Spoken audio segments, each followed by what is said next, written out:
Maybe skip this year's reunion, Anna. My dad's text glowed on my phone screen, each word a tiny dagger. Your brother's family feels uncomfortable with, well, you know. I did know.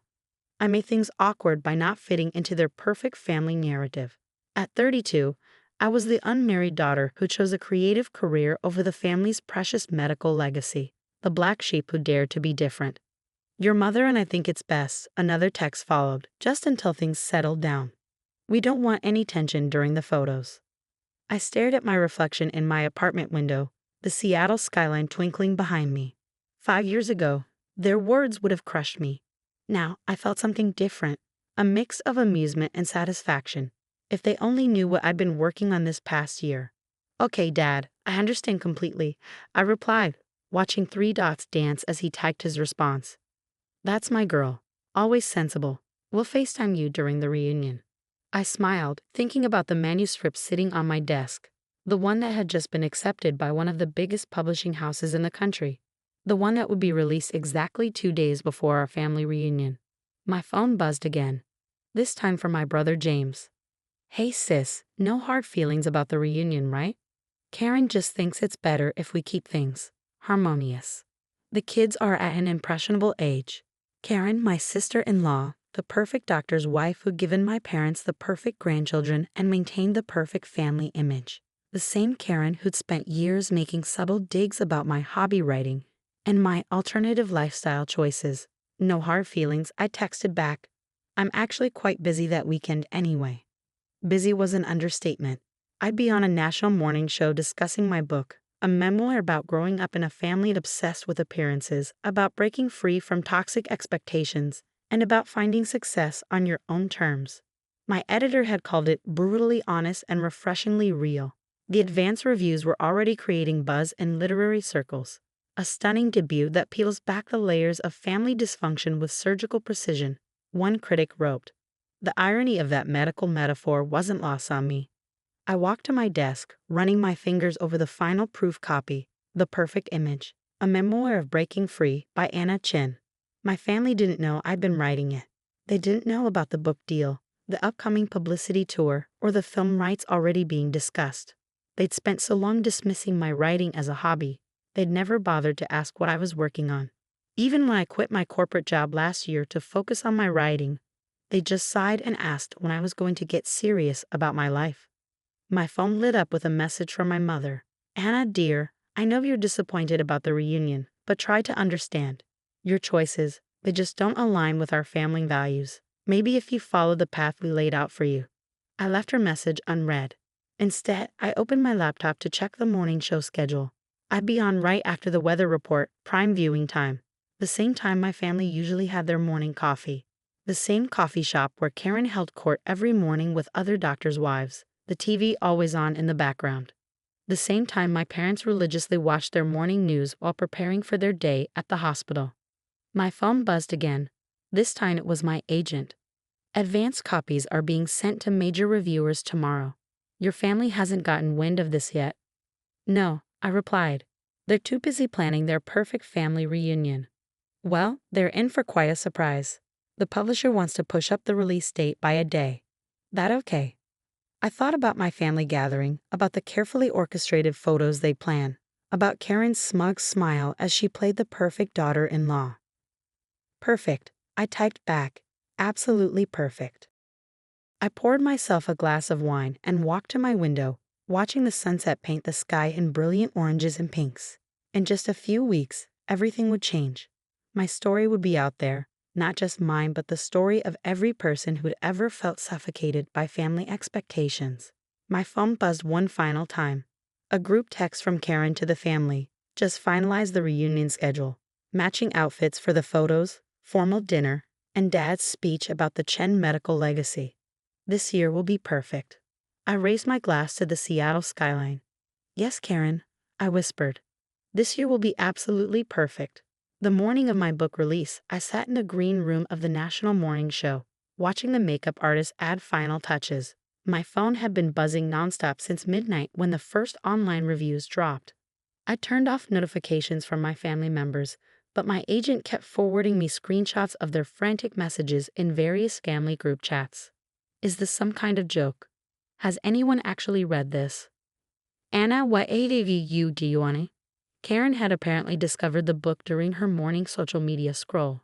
Right as it hit #1 on Amazon's new releases, her perfectly curated Instagram feed was now filled with angry comments about my betrayal. 5 minutes, Ms. Chen, a production assistant called out. I smoothed down my red dress, deliberately chosen to stand out against the beige and pastels my family preferred, and checked my reflection one last time. You're trending on Twitter, my agent whispered, showing me her phone. #perfectimage was mentioned 50,000 times in the last hour. The publisher is already talking about a second printing. I nodded, thinking about how my family would be watching this. Mom and Dad in their breakfast nook, Karen at her usual coffee shop table, James probably seeing it on the hospital break room TV. The segment started exactly as planned. The host, Sandra Mills, held up my book with its striking cover, a cracked family portrait with perfect smiles. Our next guest has written what critics are calling the most searing family memoir of the year. Please welcome Anna Chen, author of The Perfect Image. I walked out, smiled, and sat down, the cameras catching my calm demeanor. Anna, this book, it's extraordinary, Sandra began. You write about growing up in what looked like the perfect family from the outside. Successful parents, prestigious medical legacy, picture-perfect holidays. But underneath, I continued, was a family obsessed with appearances, where children weren't allowed to be themselves, where success was measured only by following a predetermined path, and where those who dared to be different were slowly but systematically excluded. Like you were recently excluded from your family reunion? I smiled, knowing this would hit home. Yes, exactly like that. I was told I made things awkward by not fitting their perfect image. My career choice, my lifestyle, my refusal to pretend, it all threatened their carefully constructed facade. And they don't know you're here today. They didn't know about the book until this morning. They spent so long dismissing my writing as a hobby that they never bothered to ask what I was working on. It's actually quite symbolic of our entire relationship, their refusal to see me as I am, rather than who they wanted me to be. The interview continued, each question allowing me to dismantle the perfect image my family had maintained for decades, not with anger or bitterness, but with calm clarity and undeniable truth. Your brother's wife features prominently in the book, Sandra noted. You describe her as the ultimate enforcer of family perfection. Karen represents everything our family values: conformity, appearances, social status. She's not the villain of the story, she's just another player in a system that prioritizes image over authenticity. My phone vibrated in my pocket. A text from James. Do you have any idea what you've done to Karen? She's crying in Starbucks. I ignored it as Sandra held up the book again. There's a particularly powerful chapter about your decision to leave medicine for writing. Yes, I nodded. My parents had my future planned since birth: follow them into medicine, marry the right person, have the right children, maintain the legacy. When I chose writing instead, they treated it as a personal betrayal. They never once asked if I was happy, only how it would look to their friends. By the time the segment ended, my social media following had doubled. The publisher called. They were rushing more copies to stores to meet demand. My agent was fielding calls from talk shows and book clubs. But it was the text from my mother that caught my attention. Your father and I are very disappointed. We raised you better than this. The reunion is in 2 days. How could you embarrass us like this? I typed back. I'm not embarrassing you, Mom. I'm just telling my truth. The truth you never wanted to hear. Then came Karen's message. You've ruined everything. The country club mothers are all talking about it. How am I supposed to show my face at the reunion now? I smiled, thinking about the reunion. The carefully planned photos would now have a very different meaning. The speeches about family legacy would ring hollow. The perfect image they'd worked so hard to maintain had cracked, revealing the truth underneath. My agent touched my arm. Ready for the bookstore signing? There's already a line around the block. I stood up, gathering my things. You know what's funny? I said. They excluded me from the reunion because I made things awkward. Now I've made things more than awkward. I've made them real. As we walked out, my phone lit up with one final message, this time from James. Mom and Dad are talking about canceling the reunion. Karen's threatening to leave town. What exactly was your endgame here, Anna? I typed back 3 words.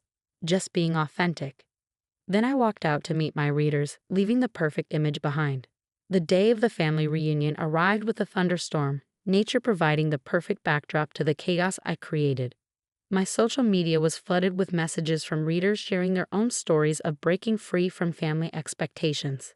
The book had hit #1 on the New York Times bestseller list, and my publisher had already secured a deal for a second book.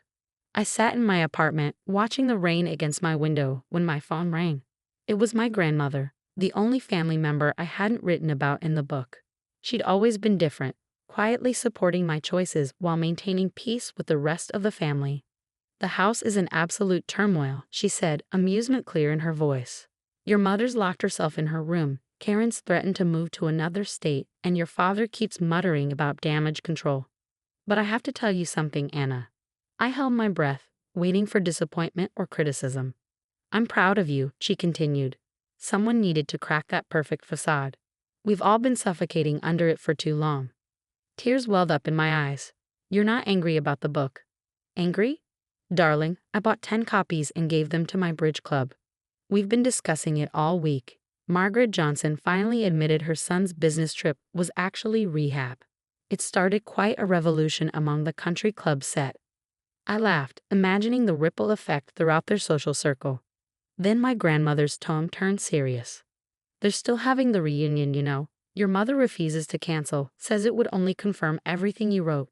But it's different now. The perfect image is shattered, and they don't know how to handle it." "Are they still taking the formal photos?" "Oh yes, but now everyone knows they're just for show. Your cousin Emily actually refused to wear the matching outfit Karen picked out. Said your book inspired her to be authentic." Just then, my phone buzzed with a text from James. "This is your last chance, Anna. Come to the reunion, apologize to everyone. Tell the media it was all exaggerated. We can fix this." I showed grandmother the message and she sighed. "They still don't get it, do they? This was never about destroying the family. It was about being honest about who we really are." "Exactly," I replied. "I don't want to destroy anything. I just want to be accepted for who I am, not who they want me to be." "Well," grandmother said, "why don't you show them?" 3 hours later, I stood outside my parents' house, my grandmother beside me. The reunion was in full swing, though from the tension visible through the windows, it was hardly the perfect gathering they planned. I knocked on the door. The conversation inside stopped abruptly. My father opened it, his face a mix of anger and shock. "Anna, you weren't invited." Actually, my grandmother stepped forward. I invited her. "This is a family reunion, isn't it? And last I checked, Anna is family." We walked in to find everyone frozen in place. Karen stood by the fireplace, clutching her wine glass like a shield. James hovered uncertainly between us, while my mother sat rigid in her chair, her perfect posture a defense mechanism. "I brought something," I said, placing a package on the coffee table. "Advanced copies of the second printing. I signed them for everyone." "More accusations?" Karen's voice was sharp. "No," I replied calmly, "the same truth, but with a new chapter. About how breaking free doesn't mean breaking apart. About how real family survives even when the perfect image doesn't." My mother stood up. "You humiliated us.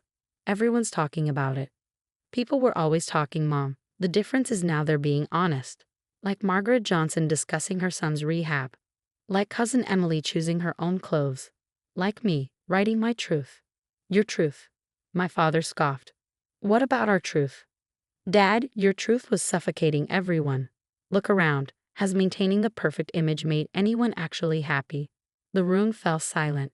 James looked at Karen, who was now staring into her wine glass. My mother's perfectly maintained smile wavered. "I didn't write the book to hurt you," I continued. "I wrote it because pretending to be perfect was hurting all of us. And look what happened. The book resonated because so many people were suffocating under their own perfect images." Grandmother picked up one of the books, opening it to the new chapter. "Maybe," she suggested, "instead of taking those perfect photos, we could sit down and actually talk. Like a real family." To everyone's surprise, Karen spoke first.